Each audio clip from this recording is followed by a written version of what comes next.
यार ये तो कुछ बहुत ही खतरनाक सा काम चल रहा है जे उसो के साथ। अभी कल परसों वाली वीडियो में मैं आपको बता रहा था कि जो जे उसो जीते हैं और वो नंबर 1 कंटेंडर बने और सीएम पंक के साथ उनका मैच होगा एसएनएमई में। उस वाली वीडियो पे बहुत सारे डिसलाइक्स हैं, लेकिन जब हम इस साल की डब्ल्यूडब्ल्यू की टॉप 3 मोस्ट डिसलाइक्ड वीडियोस की बात करते हैं तो तीनों में जे उसो का नेम है। सबसे पहले जो डिसलाइक्ड वीडियो है वो है रेसलमेनिया 41 में, जो जे उसो के पास चैंपियनशिप आई थी। 1 लाख से ऊपर डिसलाइक्स हैं इसके ऊपर। उसके बाद जे उसो ने ऑस्टिन थेरी को हराया था, इस पे भी ऑलमोस्ट 90,000 डिसलाइक्स। और उसके बाद जो अभी वाली वीडियो है उसका तो हमने बताया था। तो मतलब कि जो सबसे ज्यादा डिसलाइक्ड डब्ल्यूडब्ल्यू की यूट्यूब वीडियोस हैं उसमें जे उसो ही ओवर हुए हैं। अब ये चीज देख के इंस्टेंटली मेरे दिमाग में वो रोमन रेंस का बिग डॉग वाला टाइम आया, जब रोमन रेंस के लिए भी कुछ इसी तरीके की नफरत होती थी यूट्यूब वीडियोस में। लेकिन डिफरेंस ये है कि जब जे उसो बंदा अपनी एंट्री मारता है तो उस टाइम पर सारे लोग हीट चैंट कर रहे होते हैं और उनके साथ वाइब कर रहे होते हैं। एक जो बहुत सिंपल सा एक्सप्लेनेशन मुझे इसका लगता है वो ये है कि लोगों को जे उसो की एंट्रेंस में उनको देखने में, उस लाइव इवेंट को एंजॉय करने में मजा आता है, इस वजह से वो जे उसो को देखते हैं। और उसके बाद इंटरनेट पे बातें बहुत कुछ अलग होती हैं अगर किसी तरीके से इन डिसलाइक्स के बारे में हमको कोई अपनी थ्योरी बनानी हो। आप इस चीज को कैसे देखते हो कमेंट सेक्शन में बताना, क्या चल रहा है, क्या हो रहा है। मैं ज्यादा इसको बोलूंगा नहीं, आप अपनी जो एक्सपर्ट राय है वो कमेंट सेक्शन में जरूर लिखना। और वेलकम है आपका वॉइस ऑफ रेसलिंग के एपिसोड नंबर 768 में। और सबसे पहले सेथ रॉलिंस से स्टार्ट करते हैं। भैया गुड न्यूज आ गई है सेथ रॉलिंस के बारे में कि उनकी जो शोल्डर की सर्जरी है वो सक्सेसफुली हो चुकी है और यहां से अब उनका जो रिहैब है, जो रिकवरी है, वो स्टार्ट होती है। लेट्स सी कितने टाइम में सेथ रॉलिंस वापस आ जाते हैं। और ये ट्वीट मैंने देखा जिसमें आप पूरी लिस्ट देख सकते हो। वो सारे सुपरस्टार्स, सारे तो नहीं है ऑब्वियसली, लेकिन कुछ कुछ हैं जो ऊपर ऊपर से हैं, जो अभी इंजर्ड हैं और इस वजह से डब्ल्यूडब्ल्यू की स्टोर लाइन से गायब हैं। Seth Rollins, Chad Gable, Kevin Owens, Liv Morgan, Bianca Belair, Zoey Stark, Gunther के बारे में तो आई थिंक उनको तो थोड़ा टाइम ऑफ भी वैसे दिया गया है। फिर पाइपर नेवन भी यहाँ पर है, रे मिस्टीरियो, बिगी, रिया रिप्ली, बिगी तो पता नहीं क्यों ही है, रिया रिप्ली, और उसके बाद जेकब फाटो। तो ये तो डब्ल्यूडब्ल्यू का हमेशा का ही चला रहता। सोचो अगर एक बार को कि डब्ल्यूडब्ल्यू सुपरस्टार्स के पास कोई ऐसी शक्तियां आ जाए कि कभी इंजर्ड ही ना हो, तो भाई डब्ल्यूडब्ल्यू की स्टोरी लाइन्स कुछ बहुत अलग हो सकते हैं। क्योंकि कितने सारे ऐसे मैचेस हैं, कितने सारे ऐसे प्लान्स हैं जो कि इन इंजरीज की वजह से डब्ल्यूडब्ल्यू को पिवट करने पड़ गए, जैसा अभी उन्होंने सेथ रॉलिंस के केस में किया।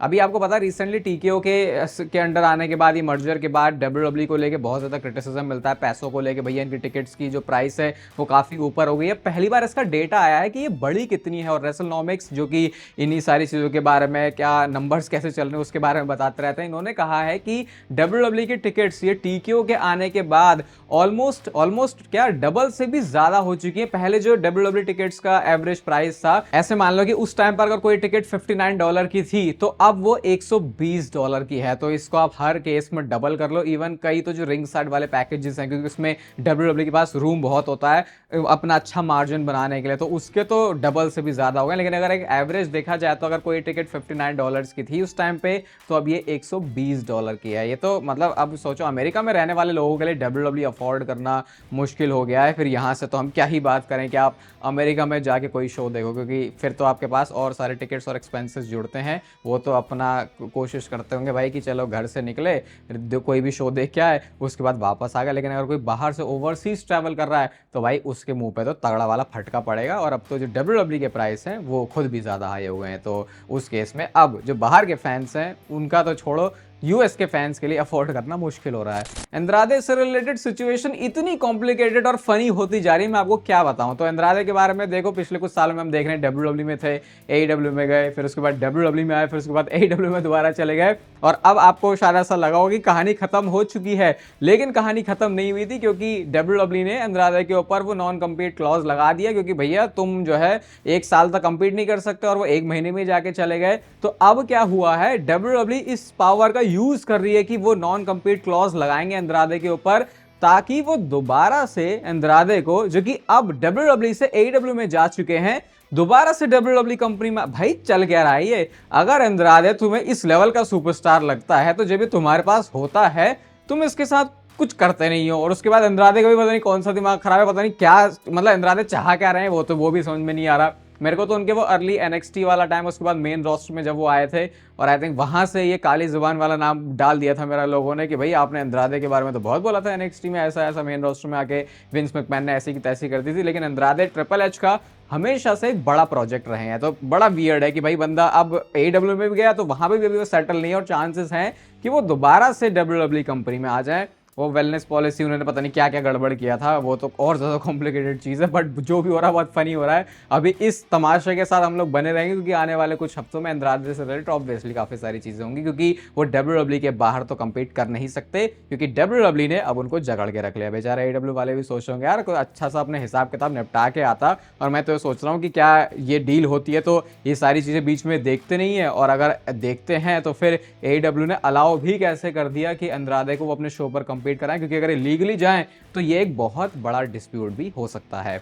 लिव मॉर्गन के बारे में फाइनली आपको एक गुड न्यूज दे देते हैं, और पता ये चला है कि WWE प्लान कर रही है 2026 साल के स्टार्टिंग में लिव मॉर्गन को वापस लाने के लिए। और अब जब 2026 की बात होती है, साल के शुरुआत की बात हो रही है, रिटर्न की बात हो रही है, तो फिर हमारे दिमाग में एक ही शो होता है, दिमाग में आता है, और वो है विमेंस रॉयल रंबल मैच, जो कि इस बार होगा सऊदी अरेबिया से। तो PW इनसाइडर ये रिपोर्ट कर रहा है कि भैया अब जो है आपको लिव मॉर्गन स्टार्टिंग में दिख जाएंगे, और फिर स्पेकुलेशन ये है कि वो रॉयल रंबल मैच में ही सीधा आएंगे। और इक्वेशन ध्यान रखना, क्योंकि डोमिनिक मिस्टीरियो ने लिव मॉर्गन के गैर मौजूदगी में अपनी एक जो नई कह सकते हैं गर्लफ्रेंड बना दी है, ये तो नहीं बोल सकते वैसे, क्योंकि अभी इतना ज़्यादा ऐसा लगा था स्टार्टिंग में कि रॉक्सैन के साथ वो एंगल दिखा रहे हैं, बट बहुत ज़्यादा WWE उस पर गई नहीं, उस मतलब ज़्यादा उन्होंने फोकस करके नहीं दिखाया। बट जो चीज़ें हुई हैं रॉक्सैन और डॉम के बीच में बैक स्टेज सेगमेंट, भैया थोड़ा सा सॉफ्ट कॉर्नर है, तो अगर एक महिला जो कि अपने पुरुष से प्यार करती है तो वो तो ये नहीं देख सकती, तो आते ही स्टोरी लाइन में उनकी इन्वॉल्वमेंट होगी, और मान सकते हो कि रॉक्सैन के साथ आने वाले टाइम में लिव मॉर्गन का एक मेजर प्रोग्राम हो सकता है। WWE के अगेंस्ट या फिर ट्रिपल एच के अगेंस्ट ये वाला ट्वीट बहुत ज़्यादा वायरल जा रहा है। अगर आप इसमें देखोगे तो 16,000 लाइक्स भी हो चुके हैं, और यहाँ पे रूल नंबर 1 ये बताया गया है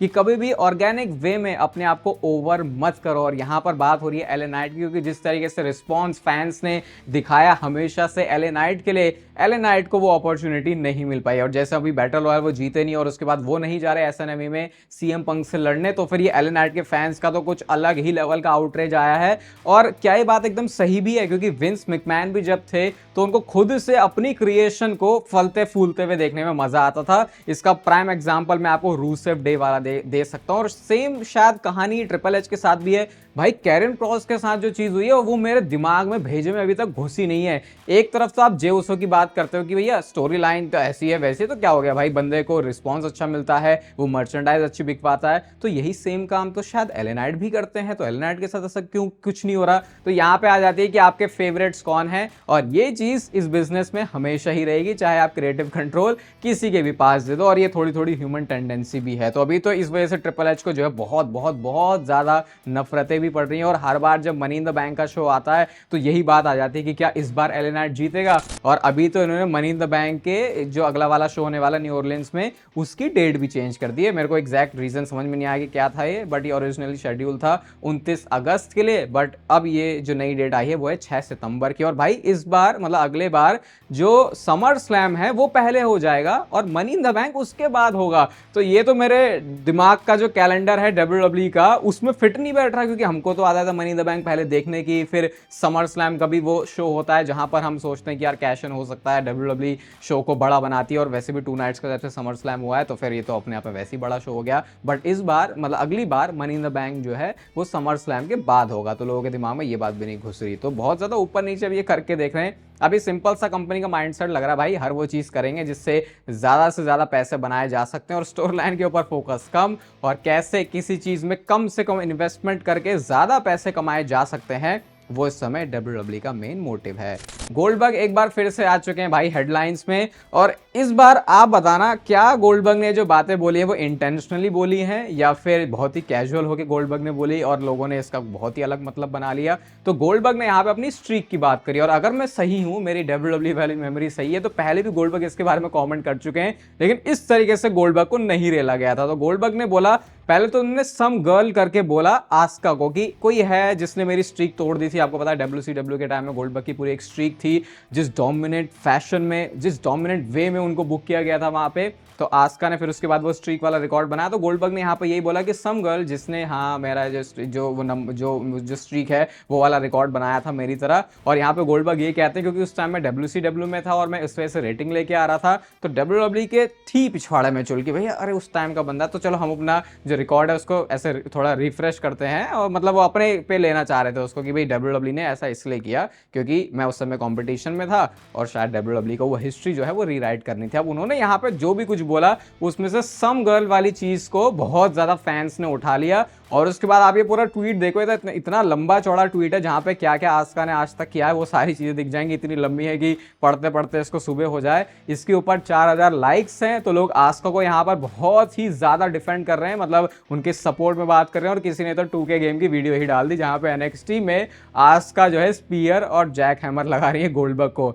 गोल्डबर्ग वैसे भी इंटरनेट पे इतने ज्यादा पसंद नहीं किए जाते, और हर वो एक नाम जो आप कह सकते हो कि बहुत ज्यादा कैजुअल ऑडियंस के बीच में पॉपुलर होता है, ये हार्डकोर वाले फैंस को, जिनको स्मार्क्स कहते हैं, वो उसको थोड़ा अलग नजर से देखना शुरू कर देते हैं। यही सेम चीज आप कह सकते हो कि ब्रॉक लेसनर के साथ भी हुई है। तो ये गोल्डबर्ग का कुछ कहना था। अब पता नहीं, गोल्डबर्ग ने भाई उम्र भी बढ़ रही है ना, हम तो कई बार उसे रेसलर या सुपरस्टार की तरह देख लेते हैं, लेकिन इस एज में जाके भाई बंदा बोल देता है चीजें। अगर आप इसको और ज्यादा एग्जैजरेट करोगे तो फिर रिक फ्लेयर की बातें सुनना। तो खैर, लोग तो किसी भी चीज का मुद्दा बना ही देते हैं, but I don't think so Goldberg की ऐसी कोई इंटेंशन थी। बट जो भी है, ये तमाशा वगैरह तो सब चलता ही रहता है। और गोल्डबर्ग का फ्यूचर क्या है उनसे पूछा व्हाट इज नेक्स्ट, तो उन्होंने कहा कि भैया ये बोलना बंद कर दो, अब मैं अपने जो चड्डियां हैं, जो अपने ट्रंक्स हैं, मतलब अपने जो अंडरवेयर है जिसमें वो रेसलिंग करते थे, उसको उतार के फेंक चुका हूं। अब ये बोलना चाहिए व्हाट इज लेफ्ट, ऐसे करके उन्होंने बोला, जो सुन के थोड़ा सा मेरा अंदर का जो फैन है WWE का उसको ऐसा धक्का सा लगा कि यार अब गोल्डबर्ग हुज नेक्स्ट नहीं बोलेगा, अब वो कह रहा है कि व्हाट इज लेफ्ट। तो ये तो सैड चीज है जो रिटायरमेंट के बाद हर एक सुपरस्टार के साथ होती ही है। और ऐसे देख के भी लगा कि गोल्डबर्ग का ऐसा कोई भी इंटेंशन नहीं है कि दोबारा से वो प्रोफेशनल रेसलिंग में रिटर्न करें, जैसा कि कई सारे सुपरस्टार्स कर देते हैं। और जब मैं ये बात बोलता हूं तो आपके दिमाग में पहला नाम सबसे पहले कौन आता है वो आप कमेंट सेक्शन में बता सकते हो। अगले साल की रेसलमेनिया रोमन रेंस का एक बड़ा मैच हम सारे लोग एक्सपेक्ट कर रहे हैं। अलग अलग जो अभी तक स्पेकुलेशन आई हैं, जो पॉसिबिलिटीज आई हैं, वो है सेथ रॉलिंस के साथ उनका मैच वर्ल्ड हेवीवेट चैंपियनशिप के लिए। आई डोंट नो अब इसकी इक्वेशन कैसे बनने वाली है अगर ये मैच होगा। फिर जो दूसरा नाम है वो है ब्रॉन ब्रेकर का। अभी यहाँ पे एक नई पॉसिबिलिटी निकल के आई है, और शायद अगर अभी तक आप जे ऊसो को लेके, मतलब मुझे नहीं पता कि कैसे फैंस डिवाइडेड है, स्पेशली आप लोग जिस वीडियो को देख रहे हो, आपका जे ऊसो को लेके क्या स्टांस है, पसंद कर रहे हो नहीं कर रहे हो, हेट नेसेसरी है या फिर ये बहुत ही ज्यादा फोवर्ट एवर जो भी ये चल रहा है। तो अब जे ऊसो शायद उतर सकते हैं रोमन रेंस के सामने रेसलमेनिया 42 में उनको चैलेंज करने के लिए। सिंपल सी स्टोरी हमको नजर आ रही है, रोमन रेंस जो है वो वैसे ही जे ऊसो से चल रहा है, भाई इसका क्या चल रहा है। और जे ऊसो ने तो बोल दिया कि रोमन रेंस ही रहने वाला है, इसकी हरकतें अपने हिसाब से ही होंगी जो कि इसी को बेनिफिट करती हैं। और यहाँ पे अभी आने वाले महीनों में जे ऊसो का हील टर्न भी हो सकता है। तो ये बड़ा मैच WWE अगले साल grandest stage of the all Roman Reigns के लिए बना सकती है, जहां पे जे ऊसो एक बार फिर से फेस करेंगे रोमन रेंस को। अभी ऐसा कुछ नहीं है कि WWE ने भैया सोच के बैठ लिया कि ये ही मैच हमको करना है, क्योंकि अभी तो भाई ये पिवट बहुत ज्यादा करते रहते हैं, लेकिन ये भी एक आप कह सकते हो पॉसिबिलिटी की लिस्ट में है कि possibly Roman Reigns versus Jey Uso वाला मैच भी हो सकता है अगले साल की रेसलमेनिया के लिए। देखो एक दिमाग तो सीधा कह रहा भाई क्या मैच की बात कर रहे हो, Roman Reigns versus Jey Uso पहले भी हो चुका है, कुछ नई चीज हमको दो। रेसलमेनिया में नई चीजें देखने के लिए ही हम लोग एक्साइटेड रहते हैं। लेकिन अगर दूसरी साइड देखो तो अगर सही से जे ऊसो का कैरेक्टर इन्होंने बना दिया नेगेटिव वे में, तो एक बढ़िया मैचअप भी हो सकता है। और वैसे भी ब्लड लाइन की स्टोरी तो होती ही सिनेमा वाली है, लेकिन अगर आप दूसरे मैचेस देखते हो रोमन रेंस के, तो वो शायद फैंस को ज्यादा एक्साइट करते हैं। तो कहने का मतलब ये है कि जे ऊसो के लिए ये जो हेट ट्रेन चल रही है, अगर रोमन रेंस और जे ऊसो का मैच सही में अगले साल की रेसलमेनिया में हो गया, तो मैं बोल सकता हूं कि जो बच्चे खुचे इंटरनेट पे फैंस हैं जो कि अभी जे ऊसो को पसंद कर रहे हैं, वो भी बोलेंगे भाई भाड़ में जाए सब कुछ, इसने तो हमारे रोमन रेंस की जो बुकिंग है उसको ही बर्बाद कर दिया। जो कि मैं सही मायनों में ऐसा नहीं बोलूंगा कि बर्बाद है, बट इसका मतलब ये नहीं कि मैं चाहता हूं कि रोमन रेंस और जे ऊसो का मैच अगले साल की रेसलमेनिया में हो। लेट्स सी WWE कैसे प्लान करती है। और वैसे भी अब तो WWE का वो जो पहला फंडा रहता था, बहुत पहले से ही वो प्लान सेट करके रख लेते थे। अबे बिजनेस पैसे वैसे के चक्कर में पता नहीं कभी कोई TK मैनुअल कुछ भी बोल देता, और फिर ट्रिपल एच को कई बार वो प्लान्स जो कि वैसे भी इतनी सही नहीं है उसको भी चेंज करना पड़ जाता है। तो ये तो आने वाला वक्त ही बताएगा। और अगले साल की रॉयल रंबल के बारे में जैसे हमने बात करी, तो इसके जो फ्रेश ऑड्स हैं वो भी आ चुके हैं, थोड़े बहुत चेंजेस इसमें नजर आ रहे हैं। सैमी ज़ेन देखो अभी भी नंबर 1 पर बने हुए हैं, क्योंकि सऊदी अरेबिया से होने वाली है रॉयल रंबल। और ब्रॉन ब्रेकर का भी लिस्ट में दूसरे नंबर पर नाम है। और कई बार ऐसा होता भी है कि जब कोई सुपरस्टार राइज होता हुआ दिख रहा होता है, और फिर वो कह सकते हैं सबसे बड़ा जो ट्रिगर पुल होता है वो रॉयल रंबल मैच उसको जितवा के होता है। तो लेट्स सी क्या ब्रॉन ब्रेकर ये करिश्मा करने वाले हैं अगले साल के रॉयल रंबल में, में। उसके बाद तीसरे पर सीएम पंक का नेम है, चौथे पर गुंथर है, रोमन रेंज भी इस लिस्ट में है, सेथ रॉलिंस भी हैं। अगर कमबैक कर लिया तो स्टिल आप बोल सकते हो भाई गोल्डन बॉय हैं ट्रिपल एच के सेथ रॉलिंस, उनका मौका बन सकता है। फिर नाम जेकब फाटो का है, ड्रू मैकिंटायर भी लिस्ट में है। ड्रू मैकिंटायर तो नहीं, स्क्रू मैकिंटायर बोलना चाहिए जब जब बड़े स्टेज की बात आ जाती है। उसके बाद रॉक का भी नेम है और ये तो हमेशा ही होता है। और 10th नंबर पर है एले नाइट। अभी ये लिस्ट जो है आने वाले टाइम में और भी चेंज होने वाली है, और वो आपको पता कैसे चलेगी, अगर आप इस चैनल को सब्सक्राइब करके रखोगे और इस वीडियो को लाइक करोगे, क्योंकि ऐसा कंटेंट इस चैनल पर WWE से रिलेटेड आता रहता है। बाकी तब तक फिर लेते रहो जिंदगी के मजे।